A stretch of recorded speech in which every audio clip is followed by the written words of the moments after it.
Hey, good afternoon. This is Mark, and I wanted to talk about Brianna's speech, which I thought she did an excellent job with that speech. It was on Portugal decriminalization, and so I supported her views, and I'm going to tell you, and I'll explain to you why.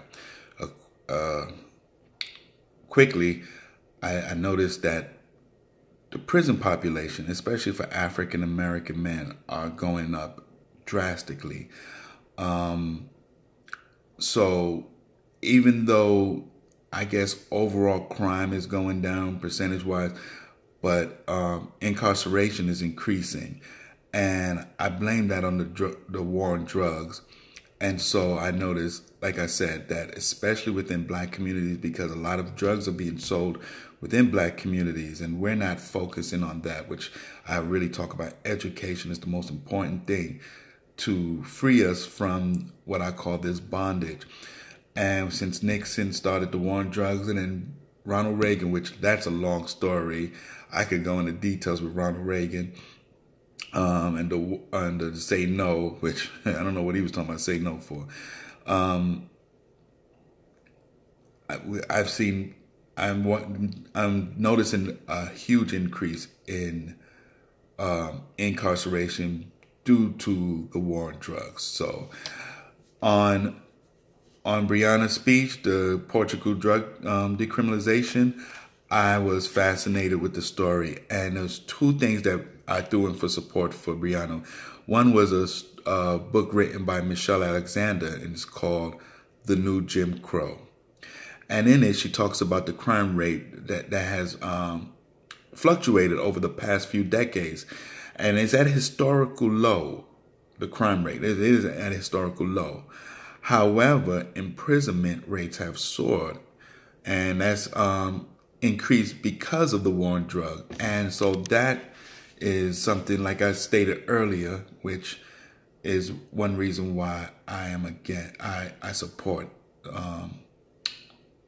Portugal's decriminalization on drugs. Another one is by the Cato Institute, which is a libertarian public policy think tank. And they did a report where they showed that the government could save 41.3 billion a year. That's 41.3 billion a year if they decriminalize drugs. That's resources. That's money that could be allocated to other things besides money going into the prison population, which this country, for a country that has only roughly over 300 million, we lead in prison population. That's very troubling.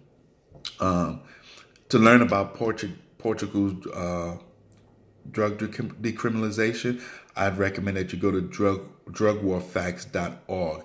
They basically show the legal framework on how on the beginning of why they started the decriminalization, and everything, the laws and what they do and what they do to keep the drug use very low, especially within cannabis.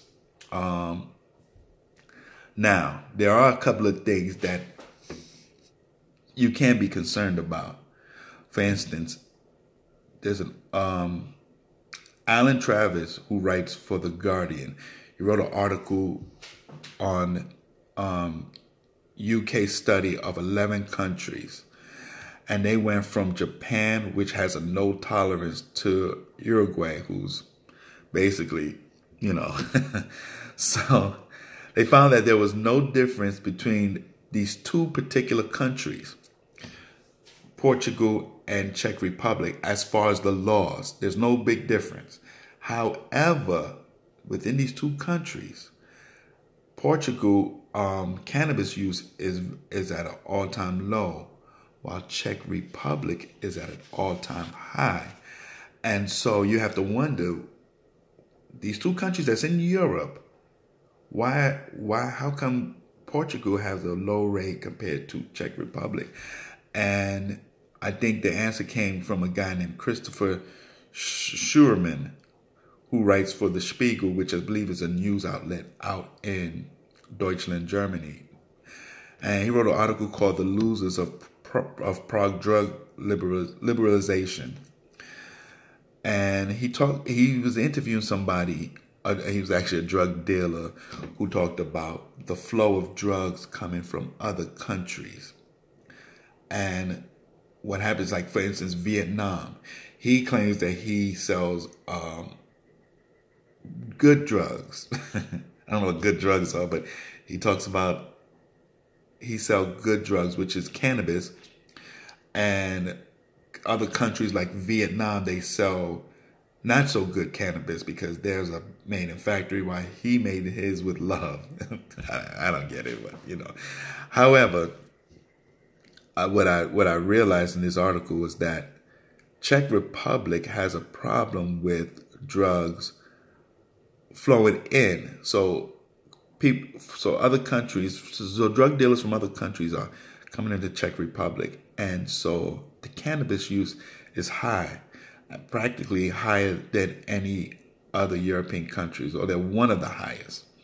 And so there is an issue. So even though it's not foolproof, because, for instance, Czech Republic, who has the same policies like Portugal, there's still some rewards to it. And so in my conclusion, I like to focus on how in Portugal, the imprisonment population has decreased because most of the people being incarcerated, especially here in America, is based on drug use, drug use and the war on drugs. And a lot of people who are not violent offenders who go to prison for maybe having a bag of weed or something, they tend to spend time at least 2 years or more in prison. And the 3 strikes you're out by Bill Clinton. So some person who get caught 3 times selling drugs can go to prison for a long time based on the 3 strikes you're out. And these are non-violent offenders who then create a higher percentage in the prison population. So these are things that I think we should look at. Move away from the war on drugs, decriminalize certain drugs, and let's see if we can focus more on, focus those resources on other things. So Brianna, thank you. It was a very excellent speech, and I'm glad I was able to use this to support you.